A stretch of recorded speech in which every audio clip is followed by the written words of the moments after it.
amigos? Yo soy Luis y esto es Hablemos Diego Podcast. En el día de hoy estamos con mi amigo Fabio Salazar. Hola Fabio, ¿cómo estás? Hola, ¿todo bien? Gracias por invitarme otra vez. Riva, otra vez aquí en este podcast semimilitar. Hoy está Dalibor con nosotros. Un gusto tenerte aquí, Dalibor. Dalibor Gaete, señores. Gracias, compañero. Bienvenido aquí a nuestra casa, a nuestro espacio, Dalibor. Muchas gracias por la invitación. Bueno, el señor Dalibor Gaete, tengo que decir que es una de las personas que yo considero de mis mejores amigos que he hecho aquí en Chile desde que llegué a este país. Y bueno, es otro militar, no es perteneciente a nuestra promoción. Seré el primero fuera de esta, sí. Es el primer invitado que tenemos. Sí. Es el primer invitado que tenemos que es alguien fuera de la promoción. Fuera de la promoción, Diego Jalón. De la Diego Jalón, pero igual dentro del ejército. Claro. Pero Dalibor no es golpista. Importante. Dalibor no es golpista. Ajá, ahí está el detalle. No es de la promoción golpista. No es de la promoción golpista. Pero igual es de pensamiento aliado nuestro. Sí, y bueno, sí, de más que sí. Bueno, nosotros no llegamos a conocer realmente a Dalibor dentro de la academia, pero después Dalibor volvió a la academia, creo, antes de tú graduarte. Tú volviste a la academia, después antes de irte de baja y antes de que nosotros nos graduemos, Dalibor volvió a la academia y esto yo no sé si yo te lo comenté, Fabio.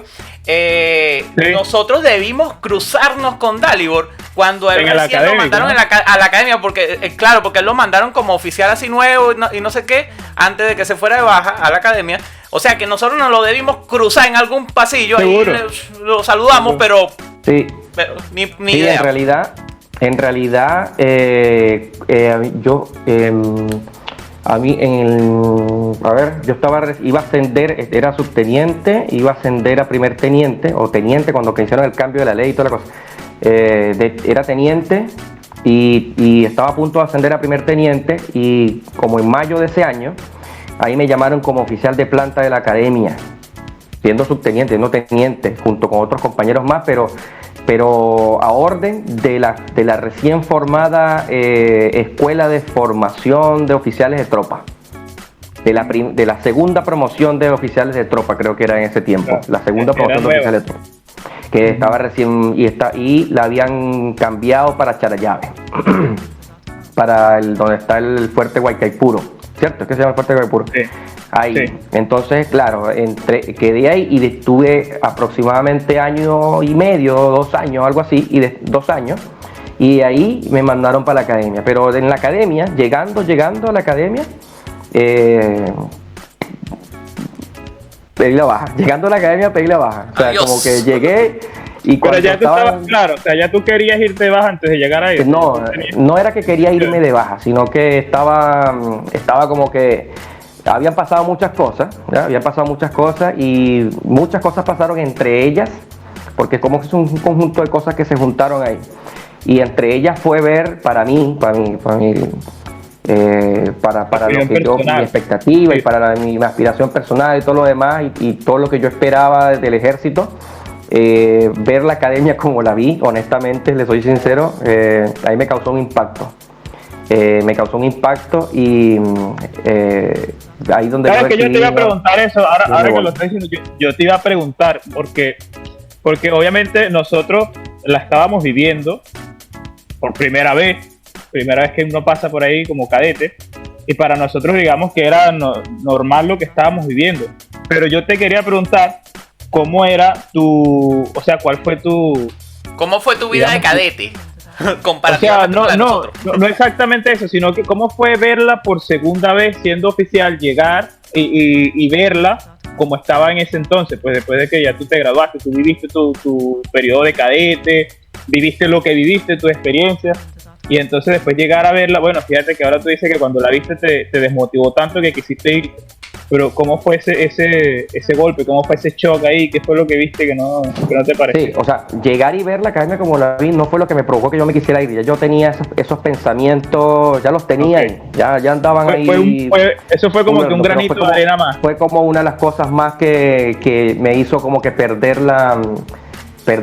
honestamente la fe en la institución castrense, me hizo perder la fe en el ejército, me hizo perder la fe en lo que yo hacía. Entonces cuando uno pierde las convicciones, ya uno en un sitio ahí uno no puede estar porque uno molesta más de lo que entonces yo creo que por salud mental, por salud, por mí, por la institución, por lo que estaba, yo dije, me voy, no tenía nada. Pero sí, o sea, hay cosas que, bueno, más allá del cambio físico estructural de la academia que empezaron a hacerse cosas, pero yo creo que la vida de un cadete básicamente en esencia es la misma, en todo caso. Habrán momentos en que se viven unas cosas más que otras, pero es lo mismo, básicamente. A mí lo que a mí me tenía mal era el tema de algo que me llamaba mucho la atención, era que a lo mejor ustedes se recordarán que en las tardes a cierta hora ponían como unos parlantes, unas cornetas, unas cuestiones aquí en el patio, y ponían música, como música revolucionaria, música de esta música se queda. Eso lo hicieron ya casi a final del tiempo que nosotros estuvimos allá. Sí, ya no solo esa cuestión me hacía demasiado ruido, o sea, como que demasiado adoctrinamiento político que ya uno veía, porque bueno, sin duda alguna yo entré en el 2003 y ya Chávez tenía 4 años en el poder, ya había pasado el tema del 2002, la vía del tema del socialismo ya estaba mucho más metido, pero como que fue más gradual, y cuando yo llegué sentí que ya era otra cosa,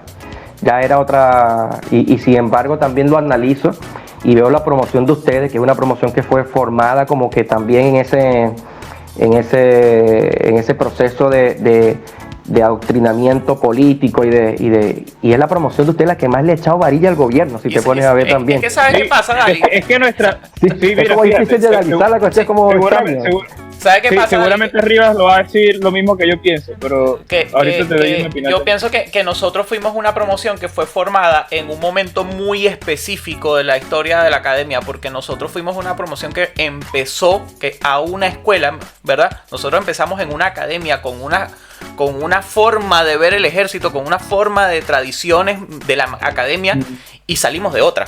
¿Me entiendes? O sea, nosotros vivimos ese cambio que hubo dentro de la academia, esa politización, esa intensificación de la politización dentro de la academia. Nosotros vivimos esa transformación.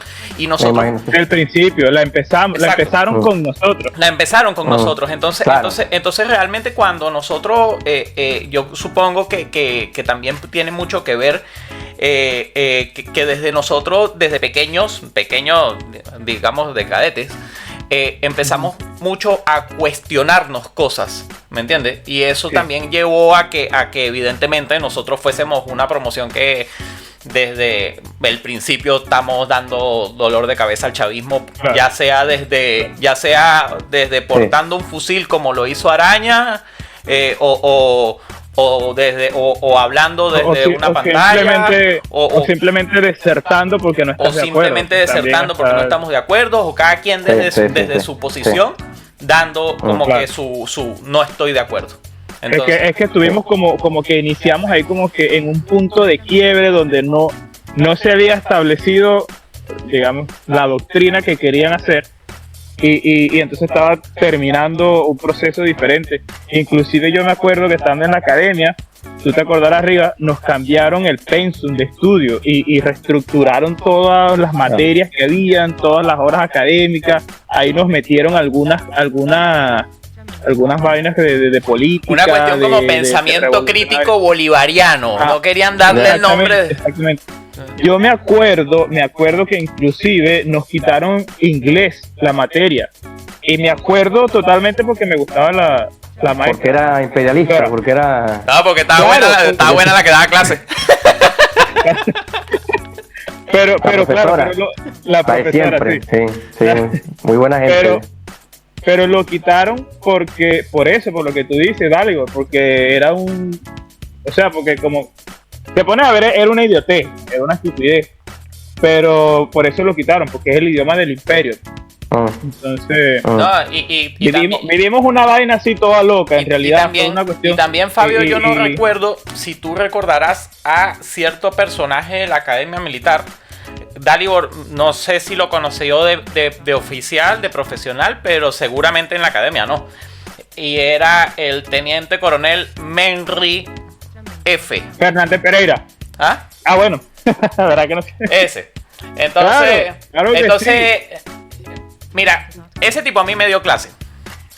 A mí también. Y yo creo que... Ah, bueno, obvio. Entonces, ese tipo a nosotros nos dio clase.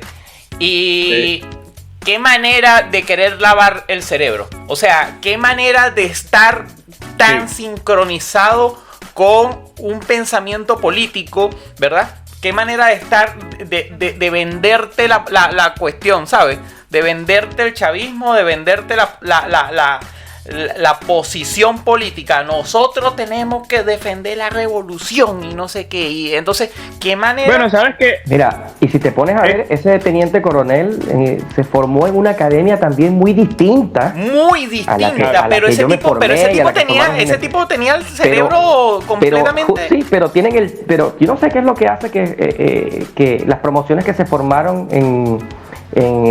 fuera de esta revolución, esta pseudo revolución, son también los que son más a ultranza, los más defensores y estos que se formaron en esos procesos de cambio de colocar como que en primer nivel lo que es el adoctrinamiento político y todo lo demás, fueron las que más fueron las reticentes a la pérdida de esos valores militares y a esos valores democráticos también. Entonces, llama mucho la atención sin duda alguna. Sí, o sea que es un tema digno de estudio, quizás. De analizarlo. Pues. Sí, es una cuestión que... Pero sabes que es curioso que tú digas eso, porque yo, en lo particular, recuerdo a este teniente coronel, o sea, la instrucción que nos daba, y yo, en lo particular, yo lo recuerdo a él mucho, como que él nos inyectó cierta rebeldía, porque yo recuerdo que él siempre nos decía que había que ser irreverente.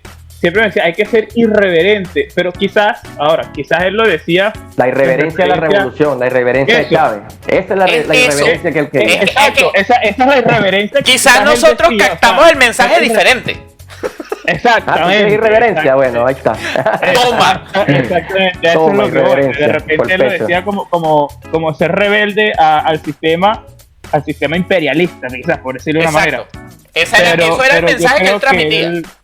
Exacto, pero en nosotros quizás causó otra cosa. Pues, a la larga, al tiempo. Evidentemente causó otra cosa. Pero...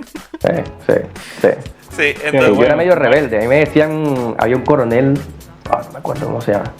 Ese coronel era subjefe de la casa militar. Él me dio clases contra el Férez de una materia, era algo así como geopolítica. No me acuerdo, como que era geopolítica. Y él decía, oído Férez, oído. Mire, alférez mayor, porque yo me sentaba al lado del alférez mayor. Este alférez es cuálido, es cuálido, este alférez, porque el tipo tiraba como que pensamientos, ¿no? Que el socialismo y el comunismo y que el capitalismo, el liberalismo salvaje, tiraba esas ideas. Entonces a veces uno como que refutaba, no era que refutaba, sino como que uno hacía preguntas, o sea... Él decía, mira, y eso era ya por ahí como que en el 2002 más o menos, ¿2000 qué?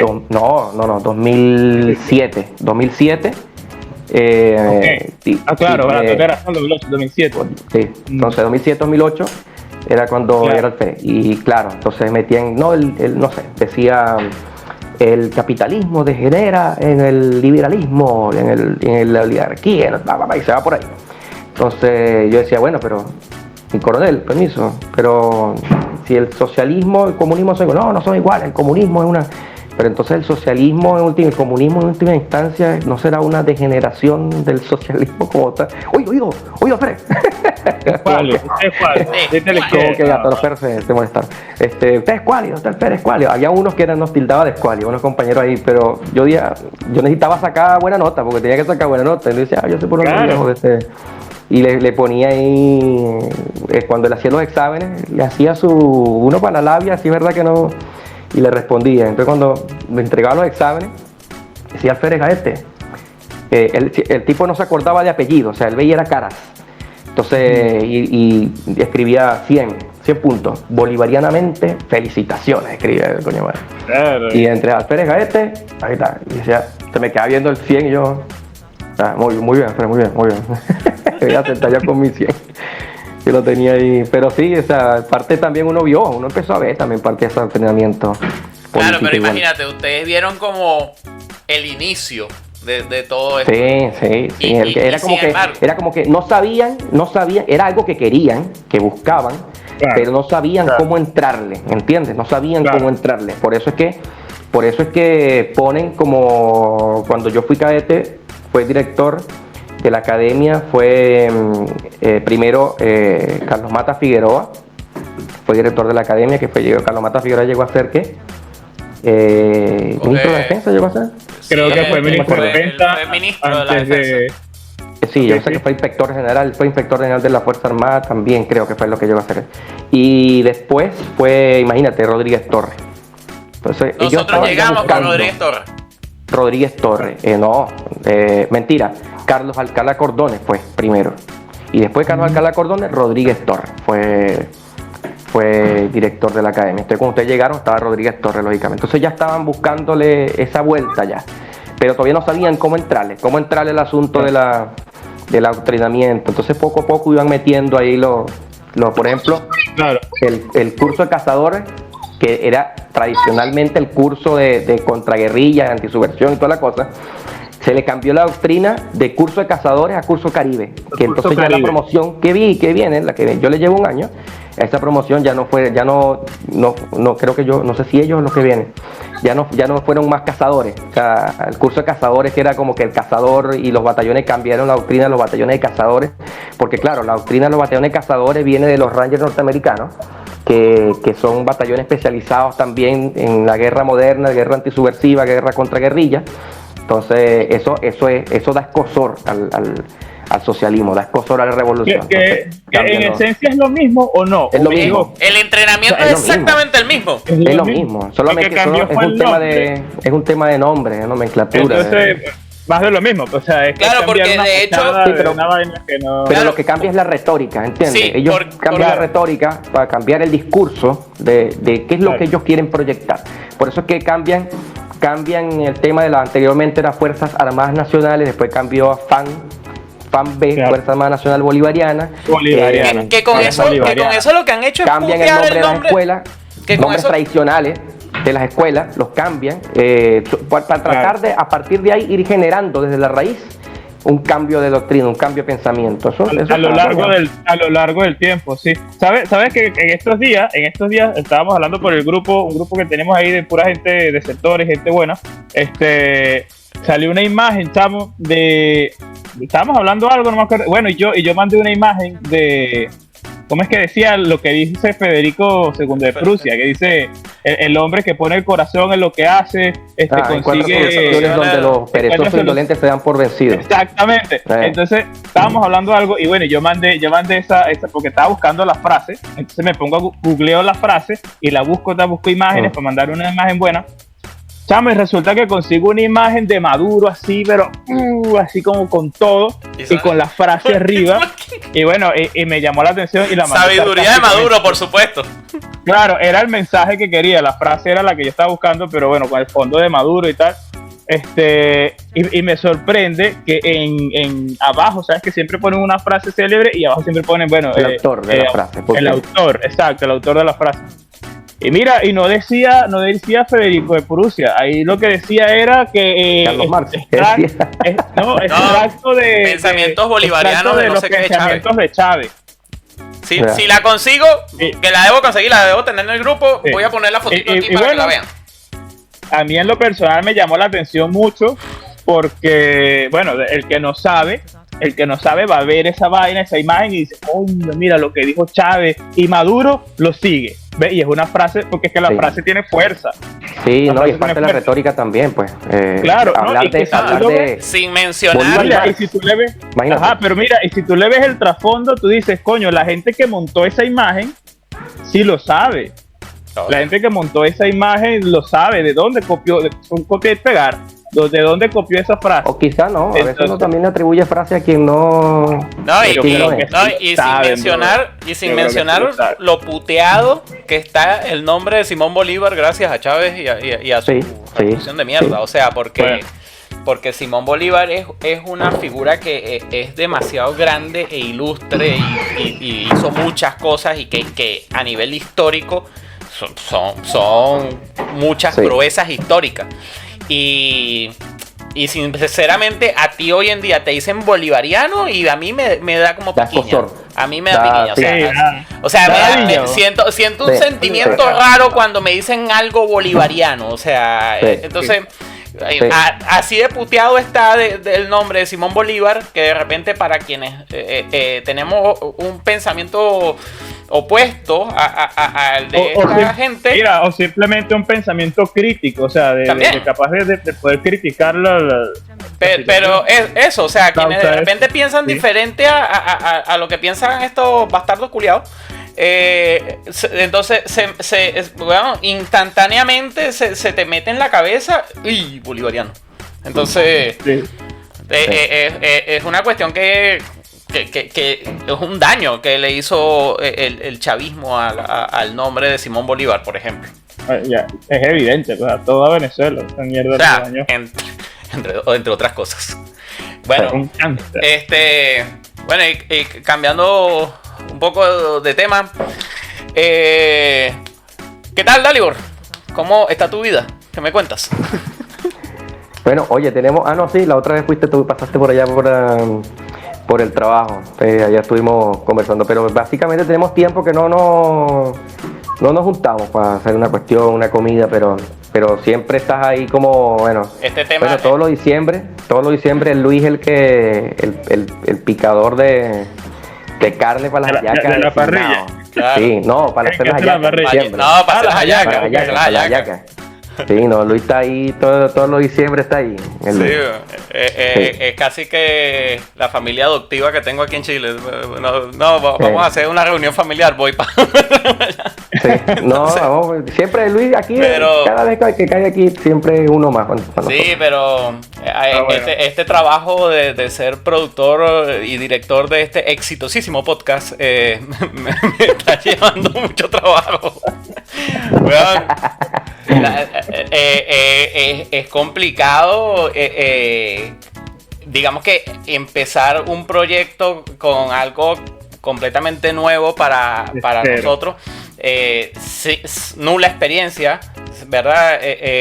Sin tener mucho conocimiento real o conocimiento de verdad de redes sociales, porque nosotros manipulamos redes sociales a diario, pero como no somos pero como consumidor, como consumidores del producto, más no como creadores. Entonces, es otra cosa. Y sin un mentor, sin nadie que te guíe, entonces es como que tienes que cagarla y arreglarlo, y equivocarte y darle. Tal cual. Entonces, todo pero está bien, porque la única forma que vas a aprender es haciendo, en realidad. Sí. Es la mejor forma, yo creo que es la mejor. Entonces, es la mejor, en realidad, sí. Exacto, entonces este proyecto, desde que nació, ha sido como que bien dar pasos de ahí cortitos y sacar productos que han sido horribles. y de repente, y eso que, por ejemplo, de los primeros 3 capítulos se subieron lo que salió mejor, porque hubo otra cosa que grabamos antes que se salió peor todavía, que no se oía bien, no se grabó bien, se grabó hasta en blanco y negro. O sea, no sé por qué. Entonces es como de repente complicado el tema de repente adaptarse a aprender algo nuevo. Algo radicalmente nuevo y diferente a lo que ya hacías, pues, o sea, por ejemplo, este tema, que a pesar de que esto no es mi trabajo, ni quiero que lo sea, esto simplemente es un hobby, ha sido bien interesante meterse en esto y evidentemente me ha llevado bastante tiempo en empezarlo, pues, en arrancarlo. Entonces, Y bueno, es por eso que obviamente no he tenido como que demasiado tiempo para apartarme mucho de aquí. Ahí amarrar yaca. Bueno, ya te va a tocar en diciembre. En diciembre tienes que amarrar las yacas ya. No, en diciembre voy casi que para allá a juro. Tiene el puesto fijo ahí, tiene el puesto fijo. No es tanto que apenas empieza diciembre, me empiezan, o sea, como ya es costumbre, ya tengo como 3 años yendo para la casa de él a hacer lo mismo. Ya llega diciembre y me dice, epa, ¿cuándo vamos a hacer yaca? Viene tal fecha. Entonces yo así como que tengo que cuadrar para ir para su casa a hacer las hallacas. Sí, ahí está la espera de la tabla y la del cuchillo, vamos. Claro. Claro, y después se lleva su hallaca cuando se va. Sí, obvio. No pues. Pero sí, ha sido está como bien, que un tema bien fino, como que... ¿Sabes que yo opino, o sea, yo creo que tú tengas a Dalibor como, o sea, Dalibor, yo te conocí ahí en el trabajo, y fue poco, la verdad, lo que compartimos, pero viendo la relación que tienen ustedes, yo digo que, oye, es brutal, es importantísimo, porque este marico está solo en Chile. Y yo creo que emigrar es rudo. Emigrar solo es complicadísimo, weón. Es complicadísimo. Sí. Aunque tú seas una persona, aunque uno se considere una persona fuerte emocionalmente y toda la vaina, siempre vas a tener momentos difíciles que quieres compartir con alguien, que quieres decir algo, que quieres quieres desahogarte, que quieres, o sea, desahogarte de la forma que sea, porque uno, el hombre, se desahoga de diferentes maneras como cada quien le parezca. Pero imagínate a hacerlo, pues, y tener un amigo, un compañero, alguien con quien hacerlo, yo creo que es básico. Sí, o sea, es así como tú lo dices. De hecho, estar, como lo decíamos, pues, emigrar solo es complicado, y de repente uno al principio, o sea, es que cuesta también de repente hacer amigos, así cuando llegas completamente nuevo a un sitio. Y de repente toda la gente es diferente. Por ejemplo, yo y hermano, y a nuestra edad también es difícil hacer amigos. O sea, de por sí, uno es como cuando uno era carajito, que tú te conseguías a alguien y ya somos amigos. Estamos jugando en el parque y ya somos amigos. O sea, ya cuando uno es adulto, ya la vaina es diferente. Sí, no, y uno tiene otra... también, porque uno conoce gente igual, pero es más selectivo en esa, ya después de una edad uno ya no...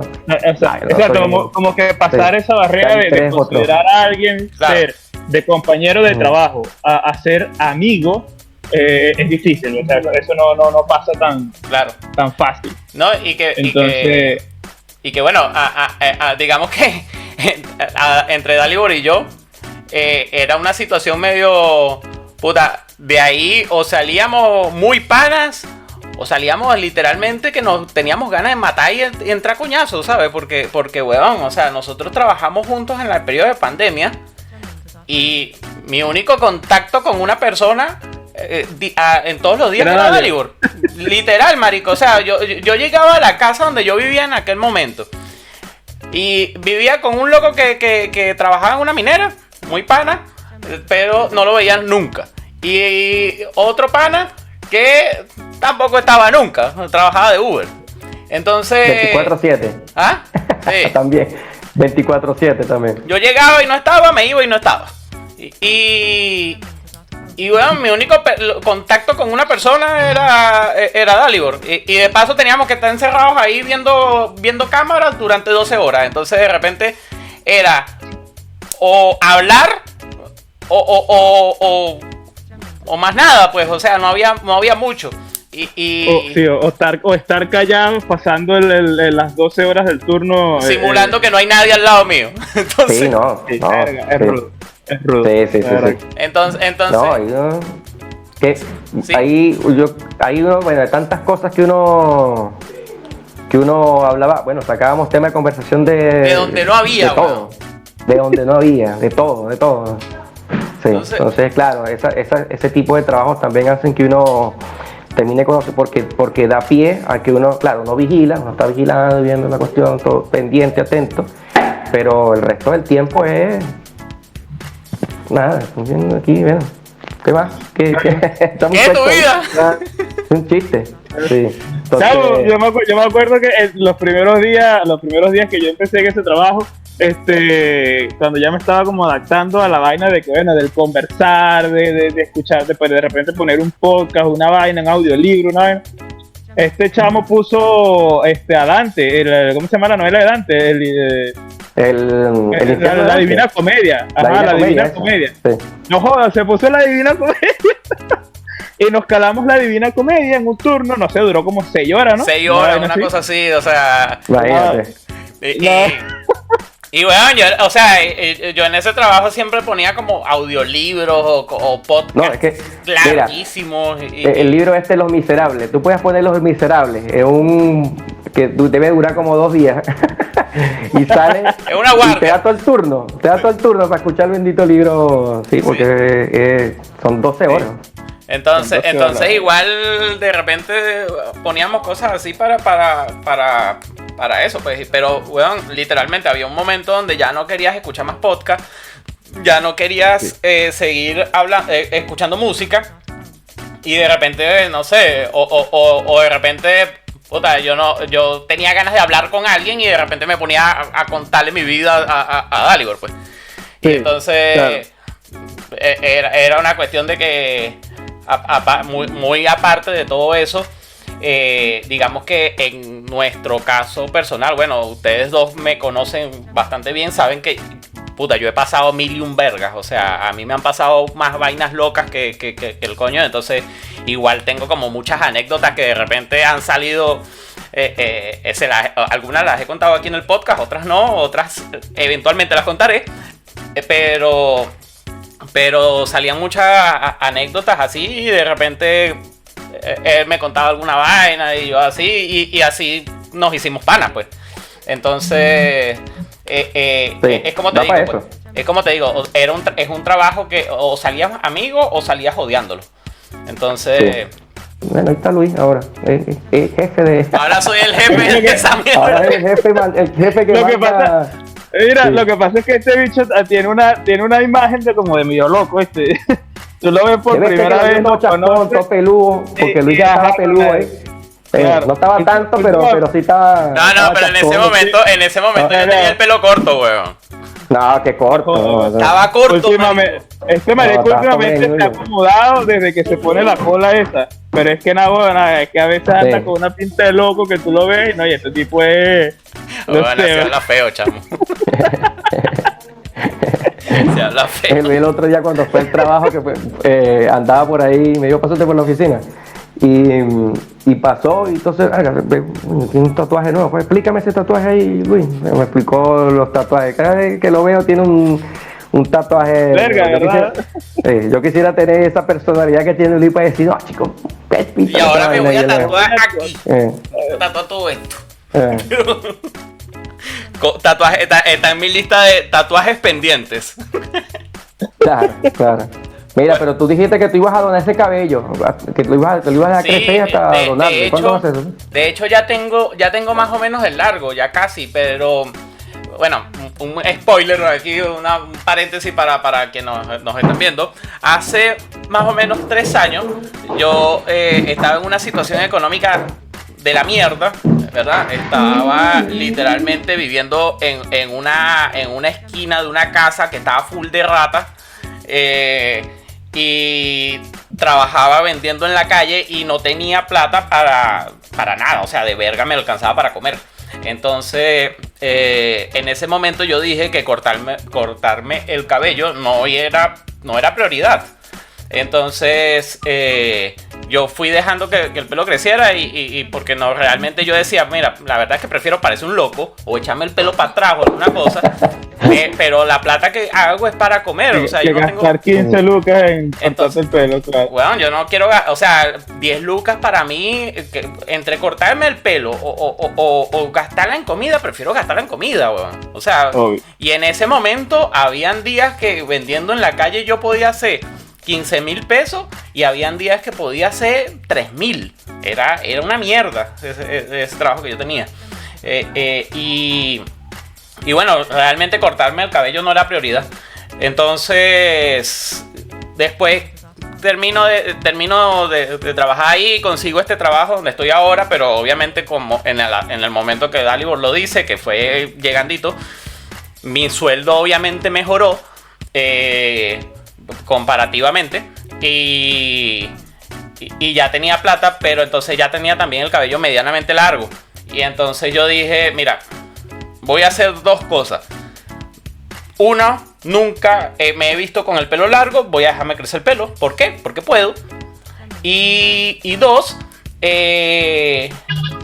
voy a, después que tenga el pelo largo, voy a averiguar cómo es el tema para donarlo a una fundación de niños con cáncer.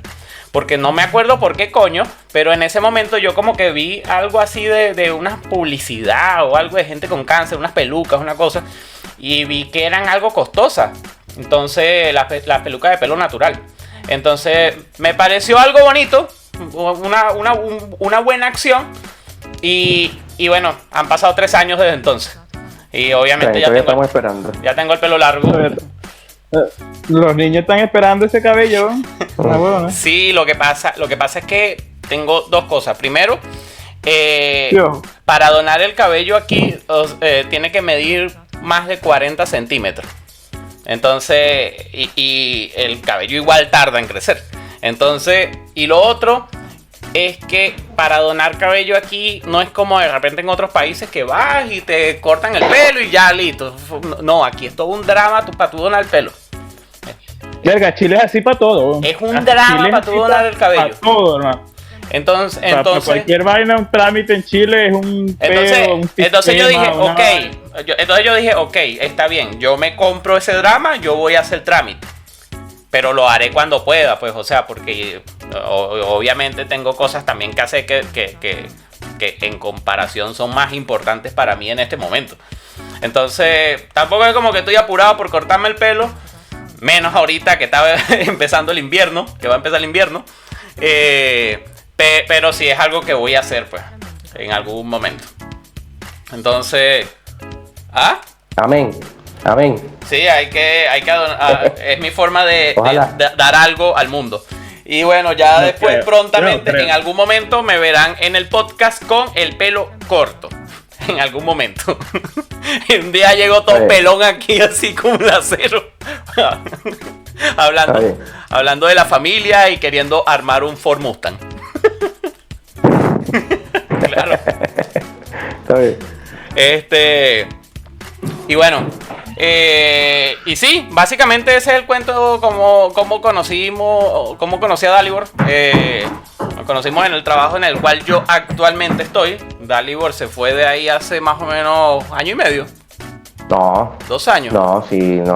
Mira, si yo reemplacé a Dalibor y yo después que entré, yo trabajé 1 año. Y yo ya tengo 1 año fuera de Chile. Imagínate, o sea que ya debe tener como 2 años y medio. 2 años y alguito. Sí. Bastante tiempo. Y bueno, después pasó el tiempo. Esa empresa ha ido creciendo y hoy en día yo soy uno de los jefes de la oficina. ¿Por qué? Porque hago bien mi trabajo. Entonces... por antigüedad también. También. Antigüedad. Es que la gente, claro. Bueno, la verdad es que no todo el mundo se cala a trabajar de noche, bueno, o sea, las cosas como son. Sí, ese trabajo, no es fácil. Ese trabajo, de repente hay gente que lo mira y dice, ay no, pero qué fino, tú trabajas nada más 4 días. Anda, trabájalo, pues. Trabájalo tú. Porque no es fácil, o sea, de repente estás, en esos días estás todo trabajando de noche, te desvelas y después tienes que tratar de reordenar tu vida. Reordenar, sí. Entonces, sí, porque el resto del mundo sigue funcionando de día. El que está al revés es uno. Por supuesto. Imagínate. Pero mira, Dalibor, cuando tú eras cadete, chamo, habían esos... Bueno, me imagino que sí igual, ¿no? Pero esa vaina de que la gente veía, de que los cadetes veían que si al coronel yo no sé qué, que apareció en el Gran Hall y me pidió novedades y todo ese pedo que... Mira, ¿no? Que yo recuerdo... Yo me acuerdo cuando nosotros sí habían esas historias todas siempre extrañas. Se escuchó ese tipo de historias medio fantasmales así. Mira, que yo recuerde, de verdad que yo no recuerdo una anécdota que yo haya escuchado. A lo mejor sí, pero que yo haya, lo más loco, bueno, han pasado, en mi época de cadete pasaron muchas cosas locas, pero así como paranormales, así, no, me acuerdo que había un cadete que le llevábamos un año, que también, yo creo que eso fue por este tema también de esa falta de sueño, el estrés, que psicológicamente afecta. Entonces hay algunos como que les pega más que a otros, indudablemente. Entonces ahí uno tiene un quiebre, un punto de ese famoso burnout que da, que es como que explota, ¿cierto? De alguna forma. Sí. Me acuerdo que un cadete que le llevamos un año, yo estaba en tercer año y este cadete estaba en segundo año. En aquel tiempo llegaba, sabes que uno pasaba el primer año en la escuela básica y después llegaba el segundo año, era volver a ser nuevo otra vez, aunque estuviese en segundo año. Y cuando eras técnico, eras cadete tercer año, igual, pero tenía subalterno, pero igual eran el mismo que el caso de ustedes, primero y segundo año, todos arrastrados igual, parejo. O sea, lo único es que era, porque no había diferencia de jerarquía ni nada. Pero en las noches, siempre las noches le pertenecen a los técnicos, siempre ha sido así, al tercer año o el segundo año ahora supongo. Y había un compañero que era malo, pues era de esos técnicos ácidos. Y tenía ese cadete, lo tenía con el chorro aquí en la frente.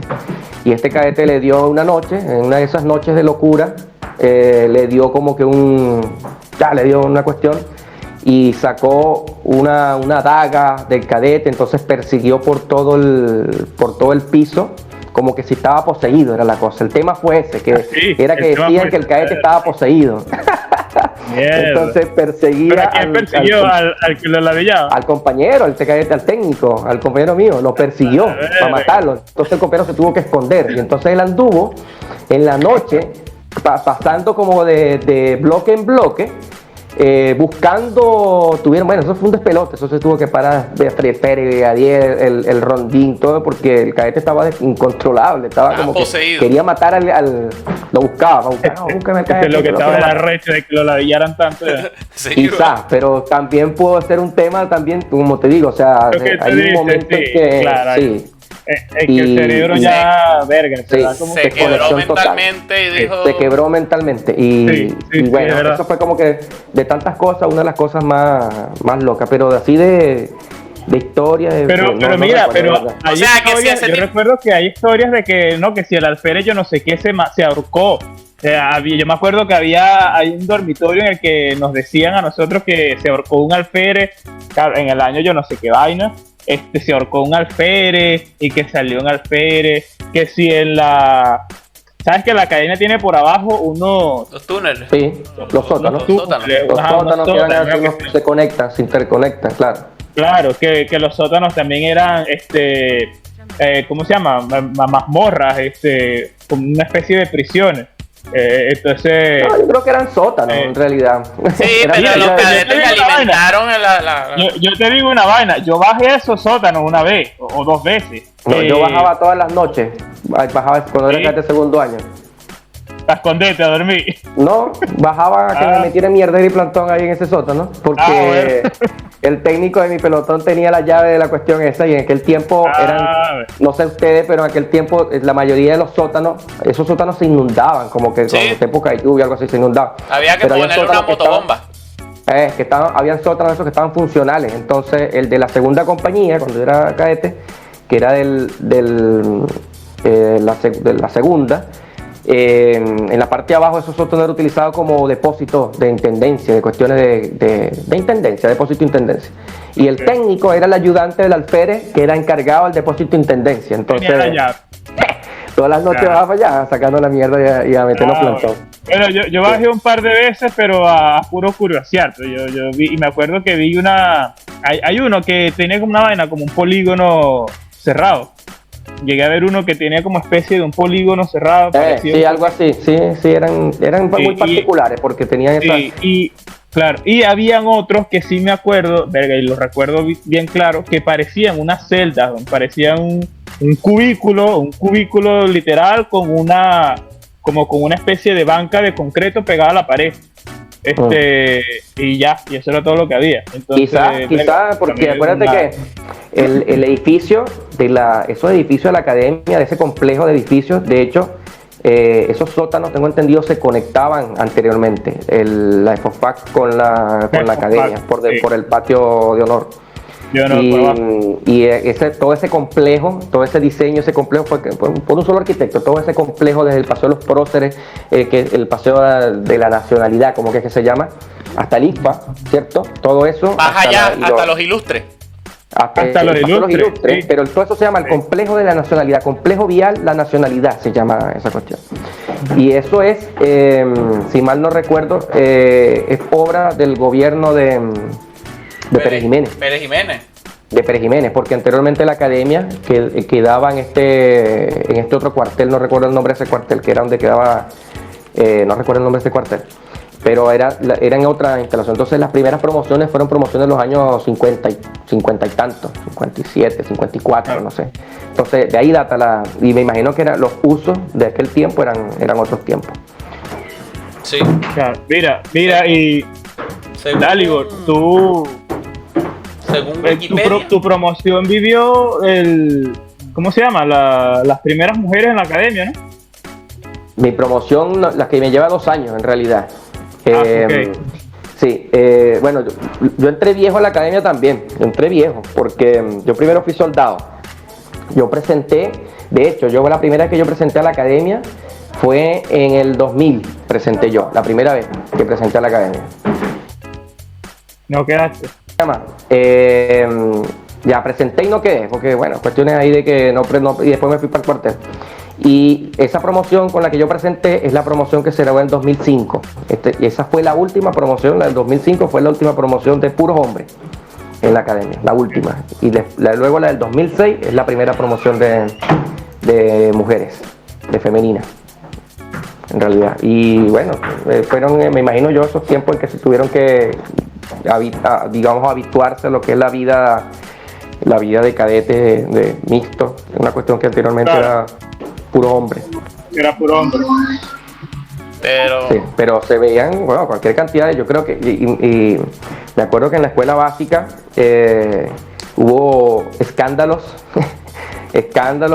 porque si tú te pones a ver, mira, un cadete de tercer año, un cadete de cuarto año, si entra joven, sigue siendo un adolescente, si te pones a ver, o sea, sí. Claro, no es un adolescente, es un adulto en realidad, es una persona muchacha que tiene... Los fuerzan a madurar de alguna manera, claro, pero igual sigue siendo un adolescente. Claro. Venezuela te gradúas a los 16 años, ya eres bachiller, y si a los 16 años entras a la academia, yo conocí cadetes que habían entrado a la academia a los 15 años. Hay un tipo que me llevaba 2 años, que era de Ciudad Bolívar también, y yo era 2 años mayor que él, de edad, o sea, de edad, pero él era superior mío, él era brigadier y yo era nuevo, yo me metí mierda, pero era como que un muchacho de 18 años, entonces sí, es un adolescente, o sea, en ciertos términos también, entonces tienen como estas cuestiones de las hormonas alborotadas igual, entonces pasa que cuando yo era cadete de primer año, en esas cuestiones hubo como que un escándalo de los cadetes de la academia que fueron de esa promoción de Simón Bolívar, y tuvo un escándalo con unas cadetes metidas en unas aulas, en unas cuestiones. Entonces ahí votaron, me acuerdo que votaron como a 6 cadetes, 6 brigadieres. Por andar de calentones. Los devolvieron para la academia, a las cadetes las votaron, una de la Armada, otra del Ejército, otra, las votaron, y a los cadetes que estuvieron metidos en ese embrollo de la academia, eso fue un escándalo, solo devolvieron para la academia, y juicio, y hacen consejo de honor y todo el tema, y los votaron. Eso fue un escándalo en aquella época también. Sí, pero cosas de no saber cómo manejarla, porque esa promoción justamente eran puros hombres, en realidad, puros hombres. Y la promoción mía era la tercera que recibían mujeres. Entonces igual como que te ves ante una posición de autoridad, ante una posición de mayor jerarquía, y también utilizas eso, bueno, y pasan esas cosas. Zamuro cuidando carne. Sí, totalmente. Literalmente eso. Sí. Bueno, yo sí tuve como yo no sé si llamarla experiencia paranormal, puede ser, perfectamente puede ser que alguien me hizo un prank, una broma pesada. Y hasta el día de hoy yo creo que es algo medio paranormal. Pero yo recuerdo que una noche yo estaba de guardia en el... ¿Cómo se llama? En el gimnasio, ¿sabes? En la parte deportiva, donde está la cancha esta que es como de tabloncillo, que es de baloncesto y de voleibol. Sí, claro. Y yo estaba de guardia ahí. Y de noche, y yo estaba casi que quedándome dormido en las gradas. O sea, yo llegué, me senté abajo en las gradas, pero las de abajo, y estaba ahí casi que quedándome dormido y me paraba, alumbraba para los lados y me estaba quedando dormido. Y en una de esas yo escucho así como que si vienen caminando, pero a todo lo que dan, ¿sabes? O sea, como que si vienen... ¡Clac! De paso, ¿sabes que ese piso de madera suena mucho? O sea... Suena durísimo, sí. Entonces, escuché completito un... así como que si venían corriendo. Y marico, yo me despierto, weón, alumbro con la linterna, alumbro para todas partes, no veo nada y salgo corriendo. O sea... Hasta el día de hoy, yo no sé si alguien me hizo... ¿Supiste qué fue? Yo no sé si alguien me hizo un prank. Yo no sé si alguien me jugó una broma. Igual me parecería raro porque después tampoco salieron así como a decirme algo, a llamarme la atención. No. Mira, ustedes montaban con fusil afuera. Las guardias externas no. No. Creo que no. Cuando yo era cadete de segundo año, las guardias que se hacían gimnasio, estadio, talleres, transporte, porque en transporte también se montaba guardia. Sí. Transporte, en el estadio, ahí el famoso, y el gimnasio y biblioteca.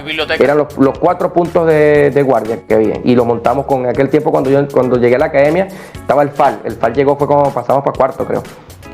El AK llegó como pasamos para cuarto año, creo.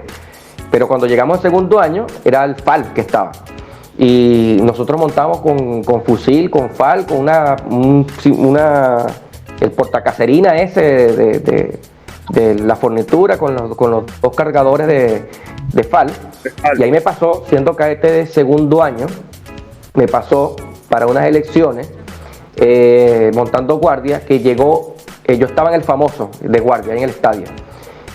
Serían, qué sé yo, serían como las 2 de la madrugada, no sé. Y mentira, era tercer turno, era después eran como las 4 de la mañana.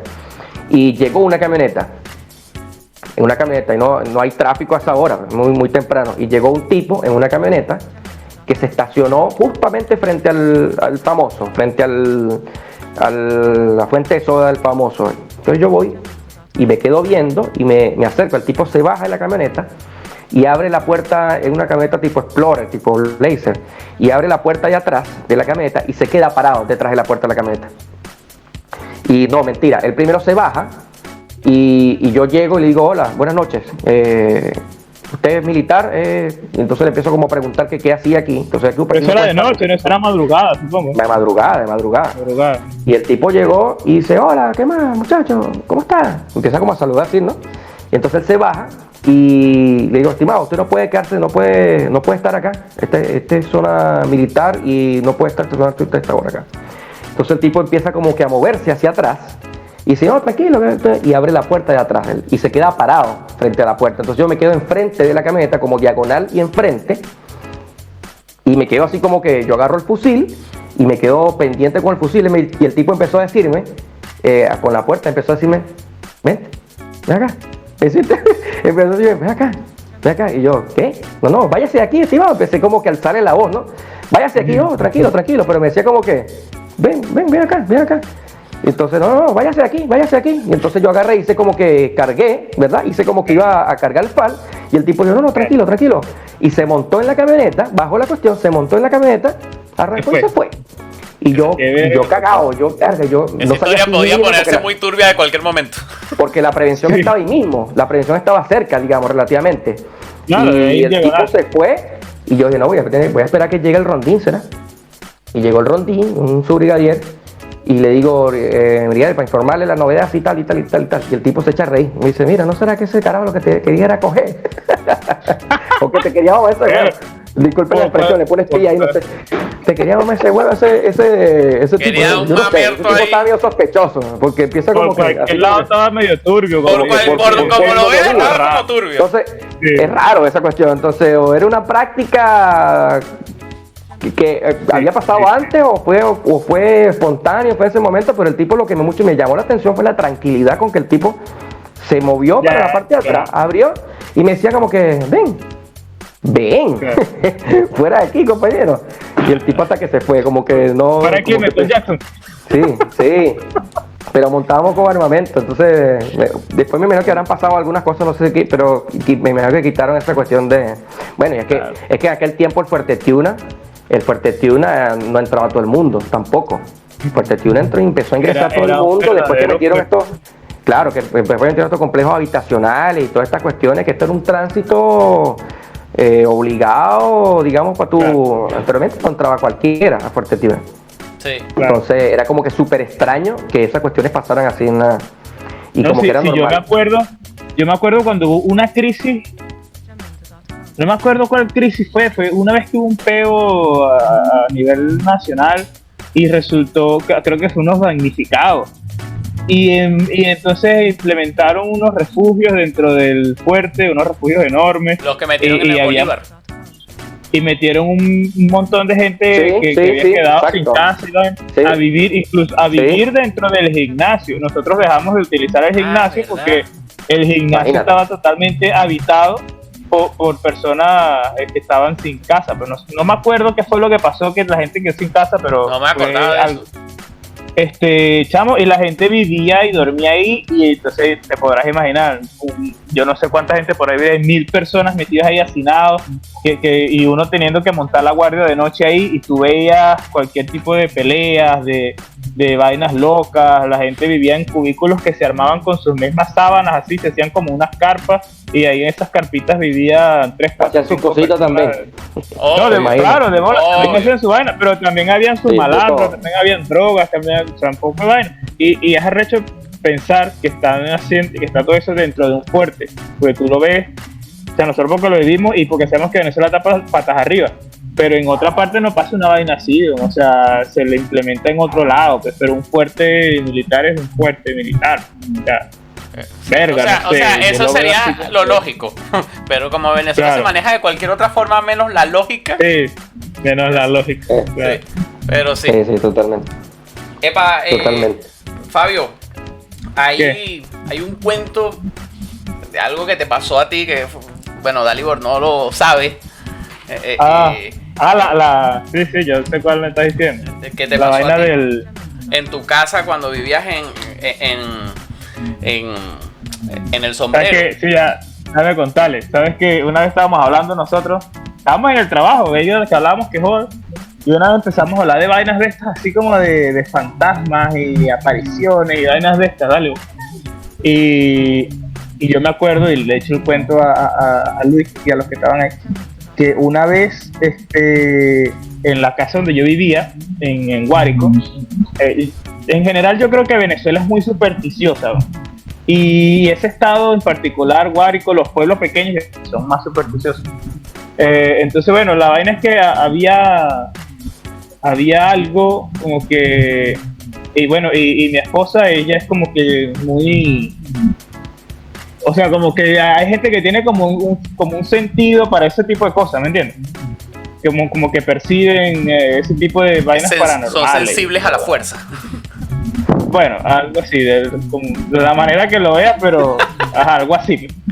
Entonces, bueno, resulta que acontece que un día estábamos acostados, estamos durmiendo, es de noche que estamos durmiendo. Yo tenía ya a mi niña pequeña y ella dormía, su camacuna estaba al lado de la cama de nosotros. Y dormíamos así con la mano de ella porque le gustaba sentir que uno la tocara y te tuviera ahí ese recostar el brazo de ella. Y resulta que un día estamos durmiendo súper oscuro porque nos gusta dormir sin nada de luz, oscuro y tal. Y mi esposa siente como algo, como que hay una vaina en el cuarto, como que hay una sombra, como que hay algo incómodo en la habitación. Y yo también, pues, de repente me despierto y sí siento como que hay algo, tú sabes, como cuando algo se mueve dentro de una habitación y tú sientes como que el aire, algo se mueve, pues aunque tú no ves, tú sientes así como que, coño, como que se mueve el aire a tu alrededor. Entonces, bueno, yo me despierto y la vaina, y resulta que cuando vemos la niña no está ahí en la camacuna, no está en la cama, no está en ningún lado. Y marico, y salimos del cuarto corriendo, claro, imagínate el estrés que tú te despiertas y no está tu hija de cuánto tenía meses, y no está tu hija en la cuna, y salimos corriendo la vaina, chamo, y la niña estaba en la sala, dormida en la sala, con un, ¿cómo se llama? Como una especie de cama hecha con cobertores, con una almohadita y como con 3-4 peluches, si mal no recuerdo. Y la niña estaba dormida ahí, afuera. Chape gato, no sé ni cómo coño llegó ahí, nunca se supo, pero yo lo vi, bro. O sea, yo vi a la niña en el piso ahí, la recogimos, la cargamos y mierda, ¿y qué pasó aquí? Que no sé qué, y una vaina toda loca, ¿no? ¿Qué edad tenía la niña? Tenía meses, no tenía ni siquiera un año, tenía meses, estaba bebecita. No sé, ponte que 6 meses quizás. O sea, 6, 7 meses. O sea, si ella viese que no tenía la habilidad para ponerse de pie con apoyo, bajarse, todavía no tenía esa habilidad. O sea. No, y si lo hubiera tenido, a los 6 meses no tiene la habilidad de armarse una cama con los cobertores. Tampoco. Es imposible. No, yo no sé, eso fue una vaina. El fantasma niñera. Sí. Y una vez, no recuerdo si fue antes o después de eso, nos pasó creo que fue antes de eso, nos pasó casi lo mismo, solo que la niña no estaba fuera del cuarto, sino que estaba debajo de la cama, acostada, durmiendo acostada, pero abajo de la cama. O sea, no fue como que se cayó, o sea, si es una línea vertical desde el colchón de arriba, no caes debajo de la cama, caes afuera de la línea de la cama, ¿me entiendes? Ella estaba abajo de la cama, adentro, o sea, abajo de la cama. Y dormida, pues, o sea, dormida, no fue que si alguien se cae, coño, te das tu coñazo y te caes, ¿me entiendes? Un bebé se cae de la cama y llora, te da su coñazo y llora. Y, verga, bueno, no sé, nos pasó esas dos cosas. Al menos que recuerde, sé que pasaron algunas que otras más, pero esas dos fueron... Porque yo soy una persona que no soy como que muy tirado a ese tipo de dar supersticioso y tal, pero esas dos cosas las viví yo en carne viva. Yo igualmente trato de ser medio escéptico, pero puta, a veces pasan cosas que uno dice, ok, ¿cómo soy escéptico en esta situación? Entonces, bueno, pero sí, son vainas que de repente pasan. Pues. Me han pasado, en realidad, yo también soy escéptico, yo a veces trato de la explicación... La más lógica es también la más sencilla también, ¿no? Como que para tú tratar de buscar la explicación a alguna cosa, la explicación más sencilla es la que termina siendo la razón. Pero, bueno, justamente hablando de eso, me acuerdo cuando era subteniente, trabajaba en Guri. Y esa unidad donde yo estaba, bueno, porque yo soy artillero antiaéreo, pero de artillero antiaéreo, compadre... Pregúntame, o sea, y bueno, y como yo presté servicio en una unidad de artillería antiaérea, ¿cómo se llama? Para mí lo más lógico era como que, bueno, logré ingresar a la academia, era lo más lógico para mí, la evolución lógica era ser oficial de artillería y artillería antiaérea. Entonces, y tratando, que como lo hice, porque tuve la fortuna también de trabajar en la misma, de ser comandante de la batería en la cual yo fui soldado, o sea, como en Guri. Entonces, pero de artillería, como que básicamente, bueno, que la unidad, ese era el GADA número 3 de la sección Farreras, que después cambió de nomenclatura, este tema con esta organización del ejército, que pertenecía anteriormente a la 5ª División de Infantería de Selva. Pero esa unidad, el material que tenía, el material bélico para cumplir la misión de cuidar la represa, eran estos cañones Breda, los Breda 40 milímetros, que son cañones de tipo cúpula, que son adscritos. Son 4, ¿no? Son 2. 4 cañones. Son bitubos. Son cañones bitubos con granaje de 40 milímetros, ¿ya? Que tienen como una central de dirección de tiro igual, pero es un radar digamos el director de tiro es un radar, el radar Flycatcher, el radar Flycatcher, que es de fabricación sueca, y los Breda, que son italianos. Entonces este era el material por TOE que le salía a esa unidad, y con eso era que cumplía la misión, entre comillas, de cuidar la represa, de proporcionar defensa a baja altura y muy baja altura. Entonces, pero de eso con el tiempo se fue poniendo obsoleto en realidad. Esos sistemas fueron quedando obsoletos y fueron quedando, no hubo presupuesto tampoco, porque mantener es súper costosísimo mantener en unos equipos de radares como esos equipos de radar que había en aquel tiempo. Entonces iban como que perdiendo, tenían una obsolescencia en realidad. Y esa unidad quedó sin material bélico asignado, sin material asignado para cumplir la misión. Hasta que después creo que después que yo me fui, llegaron los famosos IGLA, los IGLA. Entonces, como esa unidad no tenía la misión, no la podía cumplir porque no tenía cómo, entonces básicamente era una unidad de apoyo de la 5ª División de Infantería, porque no pertenecía a ninguna brigada, ya pertenecía al CODA, al Comando de la Defensa Aérea, pero estaba adscrita a la 5ª División, pero estaba directamente a la 5ª División, no pertenecía a ninguna brigada. Entonces, bueno, servía como apoyo directo a la 5ª División, y después a la REI, esta tontería. Entonces el tema es que, como no teníamos función específica, entonces nos asignaban bases de protección territorial, base de protección en La Paragua, en San Francisco de La Paragua, y hacer relevo de esas bases territoriales, pues, como para el Alto Paragua. Entonces, y también hacer operaciones de minería ilegal y toda esta cuestión. Entonces, básicamente uno en esa unidad era un infantería de selva.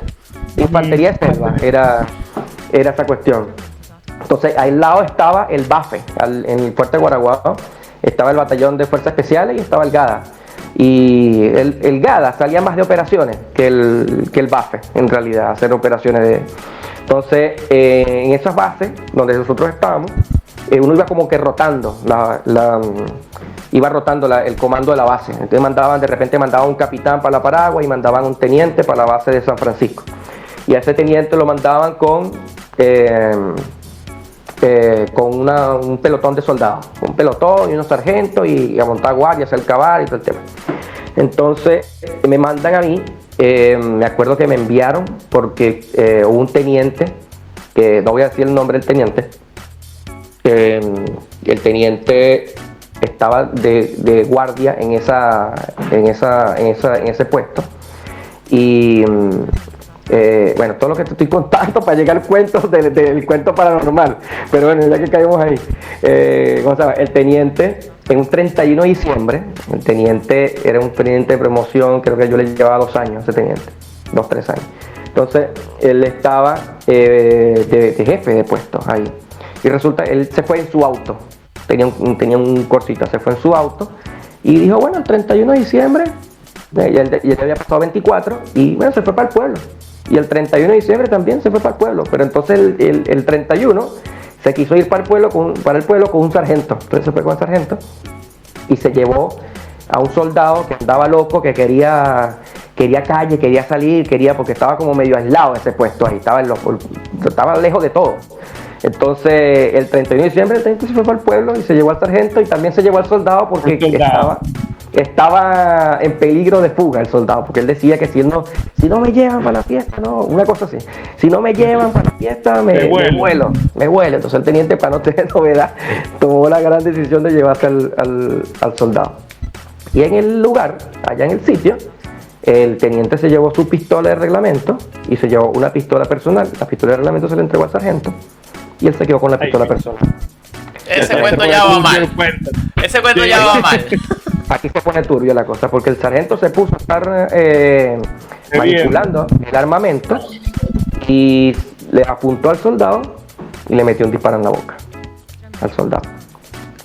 Le metió no conozco bien el detalle de la cuestión, pero lo estuvo apuntando y parece que le jugando, supuestamente, borracho, no sé, le puso la pistola en la boca y se le fue un disparo.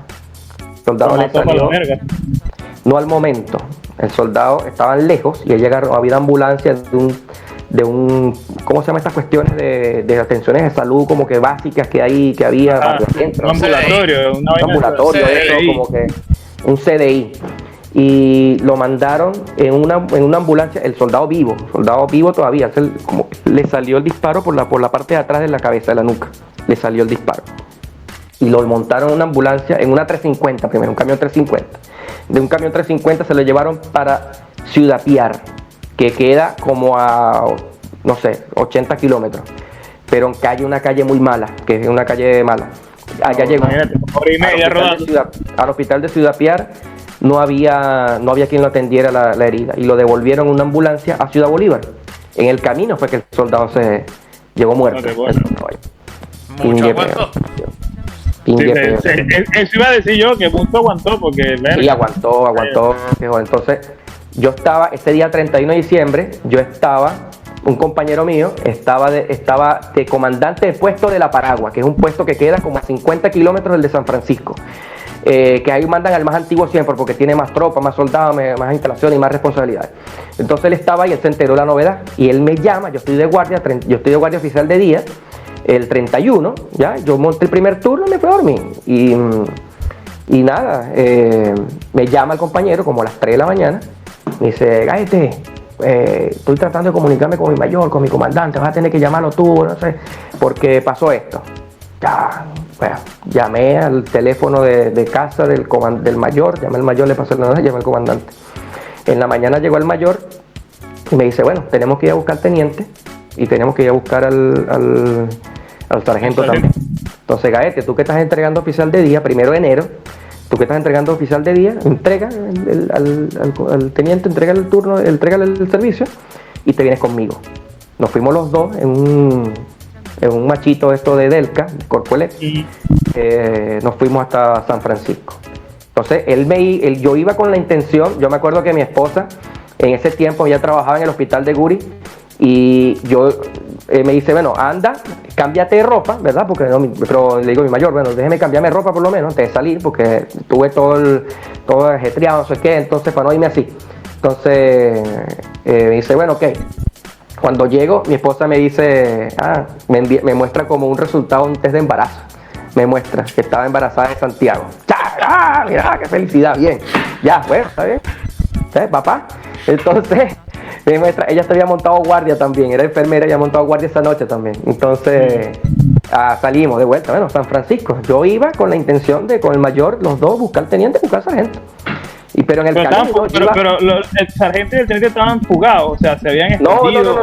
No, ellos pasaron la novedad con todo y todo. Con todo el tema. Normal, pero fueron como que... pero el mayor iba como a...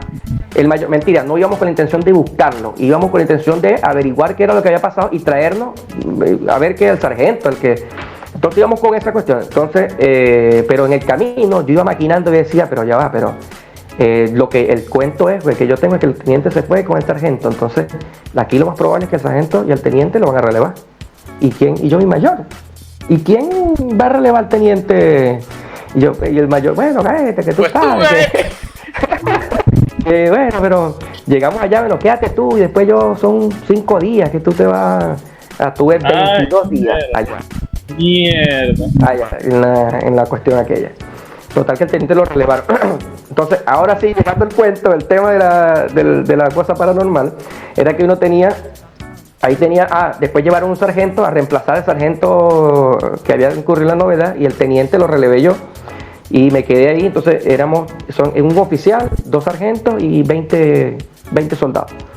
Y mandaron un soldado más, mandaron un sargento de reemplazo. Y bueno, entonces yo montaba el primer turno en la alcabala con 3 soldados. Después segundo turno otro sargento, el tercer turno otro sargento. Y así era que íbamos todos los días, era el turno. Entonces el sargento, uno de los sargentos que llegaba a recibirme el segundo turno, me decía, mi teniente, me está pasando algo. Ellos eran pemones ellos. Entonces, no, mi teniente, que todas las noches en la habitación donde yo duermo con el compañero, siento que se me sube algo que me pisa, entonces y me echaba el cuento. Entonces, no, sargento, tú lo que estás loco, chico, esa cuestión de que pero escúchame el cuento, no, no me deja moverme.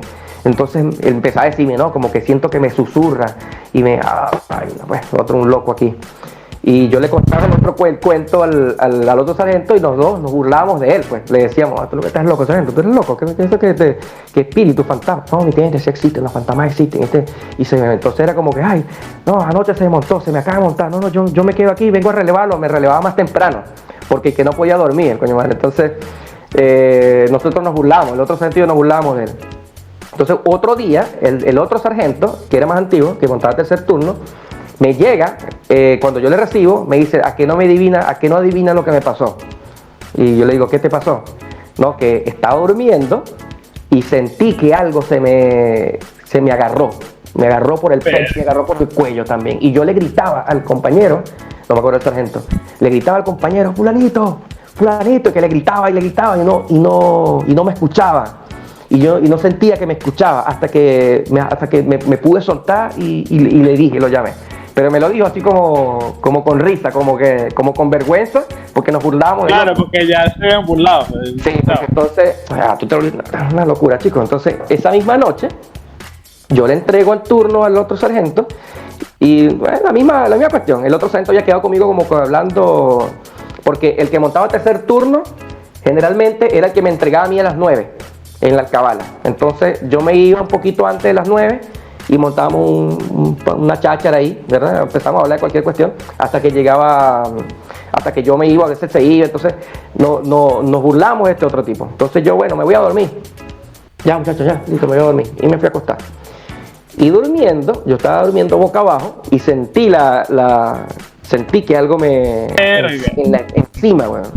Como que algo como que se me presiona encima y yo me desperté y sentí como que alguien tenía las manos puestas encima de mi espalda. Y yo me volteo así y veo a ver como que cagado, como que no sé. Lo primero que yo pensé es que nos atacaron, nos asaltaron, ¿no? Entonces empiezo a buscar y no veo nada, pero siento esa presión que no me permite levantarme y no me puedo mover. Entonces, entre la angustia que me dio, esos segundos de angustia que me dio, me acordé de la burla que le hacíamos al otro sargento. Entonces, que con la angustia me eché fue a reír, me dio fue risa. Entonces dije, bueno, pues a mí ahora también empiezo yo a decirme a mí mismo, ¿no? Y cuando yo digo eso, se me relaja el cuerpo y ahí es que me pude levantar. Entonces me cambié, me puse la foto otra vez y me fui. Pero tú estabas dormido. Pero estabas dormido primero. No, estaba durmiendo. Y me despertó fue esa presión que sentí en la espalda. Ajá. Y tan pronto me pude liberar, pero siento que me liberé porque me empecé como que a reír del asunto. No me dio, tuvo unos segundos de angustia, pero después me dio como risa la cosa. Como que yo burlándome de este sargento Sucre, me acuerdo, me burlándome de Sucre y ahora me pasa esta vaina a mí, me pongo a reír yo mismo. Y ahí me siento que me levanté y me fui. Y le voy a echar el cuento a los muchachos. Entonces quedó la cuestión, amigo, mi teniente, que esa cuestión sí da, que no sé qué. Pero hablando del tema de la explicación más sencilla, tú sabes que existe una cosa que se llama la famosa parálisis de sueño.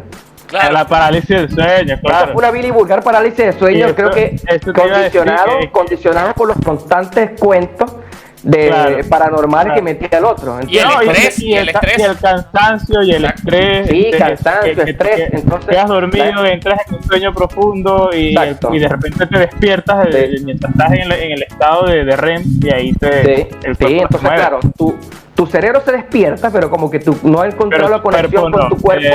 Entonces ahí no en esos momentos no. Entonces es algo que es científico, está científicamente explicado. No sé que nada, ningún fantasma, ningún muerto se me subió ni nada. Lo chistoso del asunto, ¡se me subió el muerto!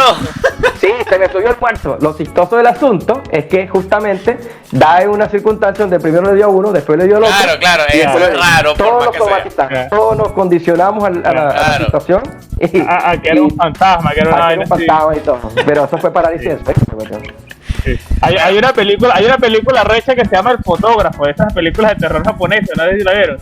Un carajo que es fotógrafo, obviamente.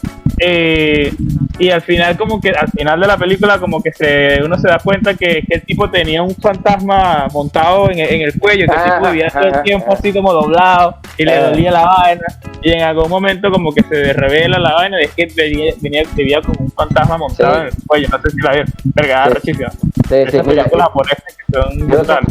oye Luis, vas a tener que hacer segunda parte de esta cuestión porque los cuentos se están poniendo buenos. Se me están viendo la mente ya los cuentos. Bueno, no sé se puede hacer, pero ya estamos llegando al final. Ahora guárdalo para otro capítulo. Mira, pero la hacemos mañana.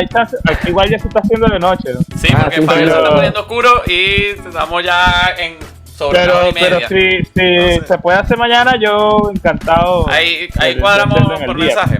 Pero bueno, ya estamos llegando al final del programa. Un capítulo de cuentos y anécdotas de tiempos pasados. Cuentos paranormales. Terminamos con cuentos paranormales que están entretenidos, la verdad. Una vaina rara. Creo que vamos a ver si hacemos un capítulo de cuentos paranormales, pero bien. Pero bueno, lo cierto es que estamos terminando ya el capítulo. Les recuerdo, igual que siempre, en la parte de abajo, en la descripción del video y en la parte de información del canal, se encuentran nuestras redes sociales. El Instagram como Coronel Diego Jalondo Chagavia, en TikTok y en Spotify como Hablemos Diego Podcast, y en Google Podcast también como Hablemos Diego Podcast. Así que búscanos en nuestras redes sociales, suscríbete, escucha nuestro programa y compártelo para que cada vez seamos más quienes oyen nuestras historias. Así que me despido, amigos. Nos vemos. Cuídense, nos vemos. Un gusto. Nos vemos, Dalibor. Espero que no sea la última vez que te tengamos aquí. Para tener una charla aquí de cualquier cosa, lo que salga. El tema que salga. Siempre va a haber, en realidad, si te puede. Entonces, bueno, se me cuidan y nos estamos viendo la semana que viene. Chao. Dale. Sí. Chao.